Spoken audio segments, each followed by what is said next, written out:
செங்கல்பட்டு மாவட்ட ஆட்சியர் அலுவலகத்தில் லிப்ட் திடீரென பழுதால் அதிகாரிகள் பொதுமக்கள் சிக்கிக் கொண்டனர். இது தொடர்பான கூடுதல் தகவல்களை செய்தியாளர் டில்லி பாபு வழங்க கேட்கலாம். வணக்கம் டில்லி பாபு, இது பற்றிய கூடுதல் விவரங்கள்.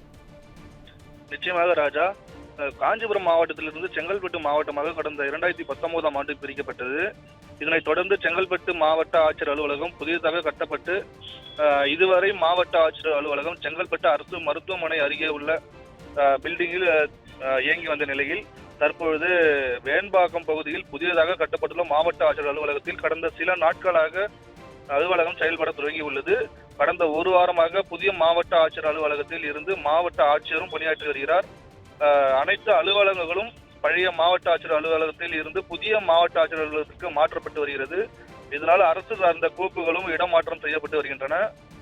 இந்த நிலையில் மதுராந்தகம் தாலுகாவை சேர்ந்த 2 வருவாய் உதவி அலுவலர்கள் அருள்தாஸ் மற்றும் அசின் போஸ் ஆகிய இருவரும் கோப்புகளை இடமாற்றம் செய்வதற்காக மின்தூக்கியில் பயணம் செய்துள்ளனர்.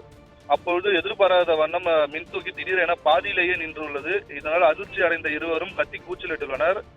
இதனை அடுத்து அருகில் இருந்தவர்கள் அவர்கள் இருவரையும் பத்திரமாக மீட்டு 108 ஆம்புலன்ஸ் மூலம் செங்கல்பட்டு அரசு மருத்துவமனைக்கு சிகிச்சைக்காக அனுப்பி வைத்துள்ளனர்.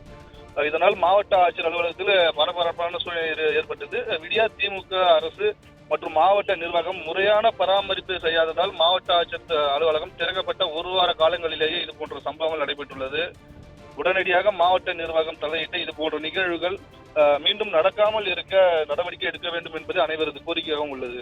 ராஜா, கூடுதல் விவரங்களுக்கு நன்றி டில்லி பாபு.